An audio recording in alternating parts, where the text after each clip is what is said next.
When I say Teenage Mutant Ninja Turtles have gone dark and gritty, there's a high probability that you're thinking of The Last Ronin. But even before that, there was Soul's Winter. Soul's Winter is a collection of Michael Zulli's stories that have captured everyone's attention. The stories are visually unique, psychologically heavy, and radically different from the adventures of the ninjas you're used to. To put it in simple words, it is what Teenage Mutant Ninja Turtles would be if it were a Vertigo comic of the 90s. Zulli's art is nothing less than legendary, and even comic noobs know about the magic he delivered while illustrating the Sandman. Zulli has brought the same mythical energy to the Turtles and transformed them from pizza-munching teenagers to troubled heroes that are the embodiment of elemental forces of nature, caught in a spiritual war. When it first came out, it definitely split readers. Some people loved the haunting artwork and the layered symbolism. Others thought it was too abstract, maybe even confusing. But whether you clicked with it or not, it's hard to deny that it was bold. It took risks. So let's dive into this fascinating part of Teenage Mutant Ninja Turtles history and explore every corner of it. Let's get started. Man vs. Beast. On a dark evening, Oroku Saki senses a change in the wind that tells him about beginnings and endings, about form born from formlessness and emptiness and fullness, about the procession of change, about opposition and balance, about the inseparability of conflicting forces, and about the ice made of fire. He senses that it is time and asks his servant to bring him the potion. He drinks from the priceless cup that generations of Oroku have drunk from, and declares that he will teach the beasts with no souls the lesson that the world is a torrent of change that resolves into sorrow. As soon as he drinks from the cup, elsewhere Splinter shrieks. He grabs his head in pain and realizes that only one person has the will to break through his psychic defenses, the Shredder, aka Oroku Saki. Splinter needs to prepare himself. He needs to attack his enemy, and for that he draws a circle and prepares a strong potion with his own blood. Drinking the potion transports Splinter to the astral realm, where Shredder is waiting for him with a drawn sword. Splinter greets him with his name, while Shredder calls him a freak. The two warriors face each other, but their fight doesn't last long. Shredder's sword cuts through Splinter's throat, and he is thrown out of the astral realm.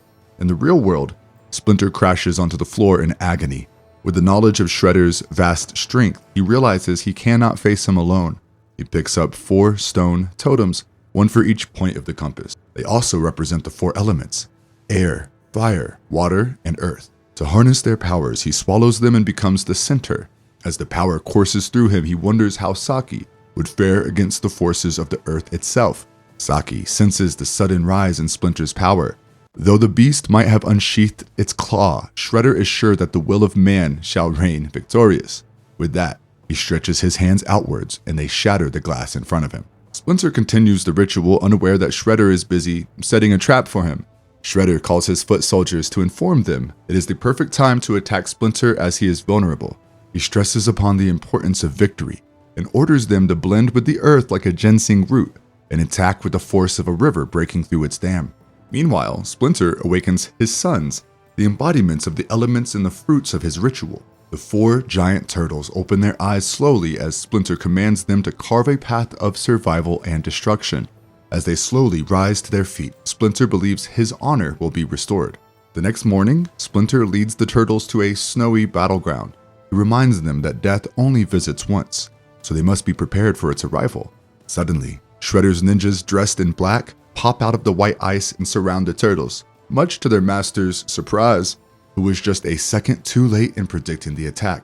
He orders his sons to strike, and a fierce battle begins between the outnumbered 4 turtles and the foot soldiers of Shredder. During the battle, a ninja soldier cuts off the hand of a turtle.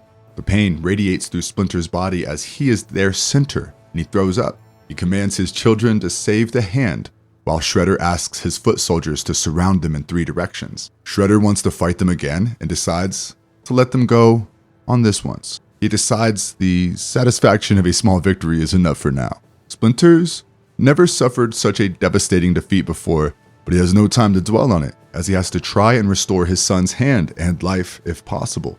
Splinter had not noticed that he had thrown up the totem when the turtle's hand was cut. A crow notices it and carries it to Shredder, who is musing about his destiny and his mask that is more identifiable as him than his own face. The crow sits on his windowsill and taps the glass window with the totem. As Shredder notices the totem, he realizes that Splinter has overplayed his hand and messed with powers he should not have. The crow's incessant tapping begins to crack Shredder's window, and he asks it to stop. But when have crows ever known to follow orders? The crow continues to tap at the window and breaks it with a spectacular glow. Splinter and the three turtles prepare for the ceremony to save the injured turtle's life. He orders the three turtles to lay wreaths on their brother with care, as the power he will be summoning is fickle and extremely dangerous, and no mistakes will be excused. He also asks them to pray for their brother. Holding a sword, Splinter recites the mysterious incantations to summon Animus, and a skeletal figure appears. The Animus is not happy that he was summoned with iron and tries to figure out who summoned him. A wall of Shredder's castle had crashed down thanks to the crow and the totem. Amidst the shattered glass and broken bricks, Shredder realizes that the powers Splinter is playing with is instead playing with him. This angers him as it puts his kingdom and his people in danger, so he decides to take down the freak once and for all. With magic, he teleports to the city that houses Splinter. Shredder is completely out of place in the city, like a tiger in a steel jungle. Kids become serious around him, parents wonder why, and hospital emergency rooms become placid. As Shredder notices a man and a woman arguing, he stops to grab the man and orders him to love one another. It's not what you said, Shredder. It's how you said it. Splinter, meanwhile, kneels in front of the Animus and tells him that his children beg for a favor. The Animus does not trust him though, as Splinter walks and talks like a human, but is not human. Moreover, he had summoned Animus with an iron blade, which is a big no-no, and the Animus had no children like the turtles. With parting words that Splinter has no manners, the Animus disappears. Splinter crashes down on the floor, disappointed that his ritual did not work. Two rats rush up to him and tell him that an iron and poison man is on his way. Hearing that, Splinter gets up in a hurry, asks his children to move quickly as Shredder is after them. The turtles hesitate to move as their brother is so sleepy and cold.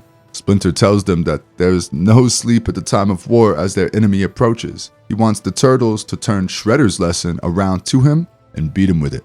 He commands them to hide and wait. The turtles obey, although only after whining about being sleepy. The dark silhouette of Shredder moves across the city and finds the lair of the turtles.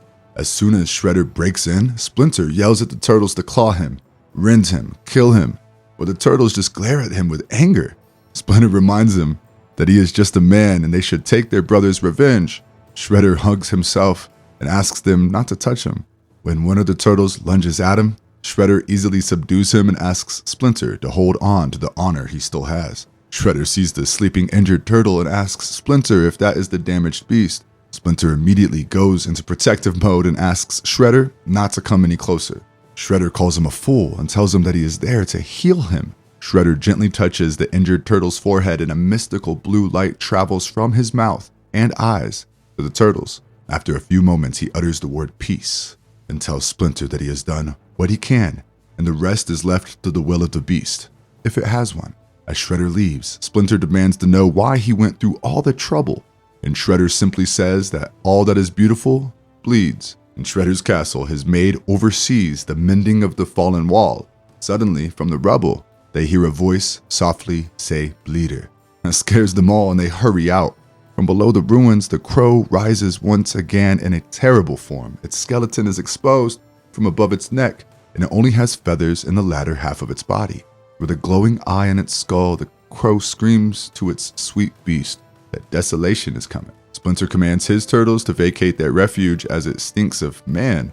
In the cover of the night, they move while carrying their injured brother, and suddenly the crow appears and it weakens Splinter.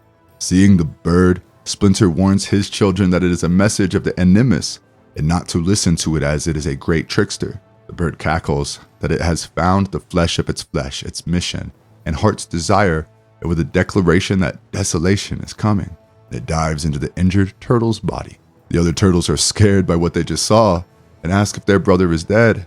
They do not know how to be without him and ask Splinter if they are dead too. Splinter consoles them, saying that the fire of the trickster is inside him and rushes them inside again as they were more vulnerable to outside. He asks the turtles to carefully carry their brother, as he now carries a god inside of him. All they can do now is hide, wait, and pray. The injured turtle wakes up inside his mind in a field full of large columns. The turtle calls out for its master, and when no one answers, it becomes sad.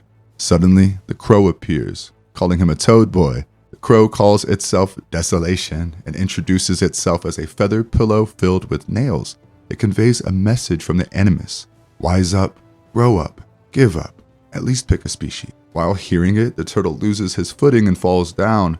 In pain, the turtle whispers who is talking to him, and the crow, which has grown to a giant size, tells him that the right question is not who, but where.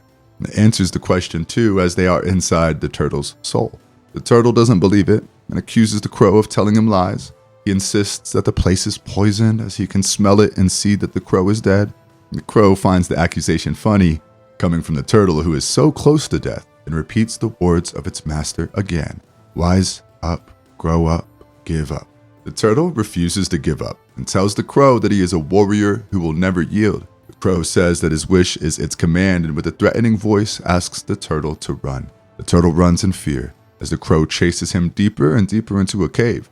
When the crow catches up to him, he demands to know what the crow wants from him. The crow had hoped he would understand it himself, but nevertheless explains that he is neither man nor animal. So it is up to him whether he decides to live out the rest of this difficult existence or not. It gives him the two options, life or death, and asks to worry about the true thing, not the right thing. During the chase, the turtle tripped on a rock and scraped his palm. He looks at the flowing blood and declares his choice with great triumph, life. The bird flows into him once again, and the turtle wakes up amidst his brothers. He tells him that he is free. Where is my mind? We start with the question. What is the sound of one hand clapping? On a wasteland filled with rubbish and scrap metal, Splinter sits cross-legged with his eyes closed as he meditates deeply. The narrator mocks him. He claims that Splinter has eyes but is blind. He has filled himself with poison but is clean, and asks everyone to applaud for the animal man running in place. The turtles clap for him and inch towards him menacingly. The applause disturbs Splinter. He opens his eyes. Scared about the upcoming trouble, he gets up and runs deeper into the forest. He runs past the woods, the unwanted debris built around him, and finds the Eden of his mind. In this serene forest, Splinter finds a white dove, a piece of himself within himself. He greets it with a soft smile. In the Eden of his mind, Splinter thinks he has found peace. He enjoys the warm glow of the sun, the cool blue water of a river, and touches the water. His reflection suddenly changes to show the skeletal form of the animus, causing Splinter to jump back in horror. The narrator tells us that the animal man has failed to look deeper, beneath the surface, and that which can come up at any time rears its head as a reminder, death. It tells him that it is the answer he seeks, as it gives peace, too. Death always has the same answer. The dove lands in his arms, now lifeless, its mission complete.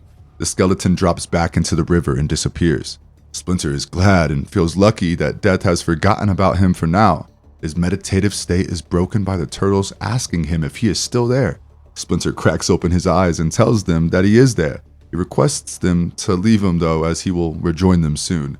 The narrator answers that the sound of one hand clapping is the same as no wings flapping, as Splinter remembers the dead dove in his arms. Almost. There are 5 senses. For the turtle, waiting on the roof of a building for his foe, there are just 5 seconds. He counts them down, and on 1, the ninja foot soldier of Shredder jumps from behind him. The turtle hesitates a moment and pulls out his sword with the certainty of his perception. The turtle strikes his sword, but the ninja expertly avoids it and jumps down the building, away from his enemy. The turtle doesn't give up and grabs the free fabric of his mask. As he pulls at it, the ninja escapes, while the turtle is left with his mask. A dream is a dream. A turtle knows he is huge, and his feet carry the anger of the biblical Leviathan. The earth screams when he walks and trembles beneath him. The blue ebb of the sky recedes in fear of his gaze. All of life exists for his desire, for his needs and his wants. On the road in front of him, he sees a bug whose cold insect gaze reflects nothing but the turtle's hunger. The turtle roars in hunger, reflecting the wailing of nations, the deafening agony of millions, and inches toward the bug. As soon as one of its feet nears the bug, it hops away. Still full of ego, the turtle declares that nothing can deny him or stop him. He suddenly turns to see a red car rushing towards him at great speed.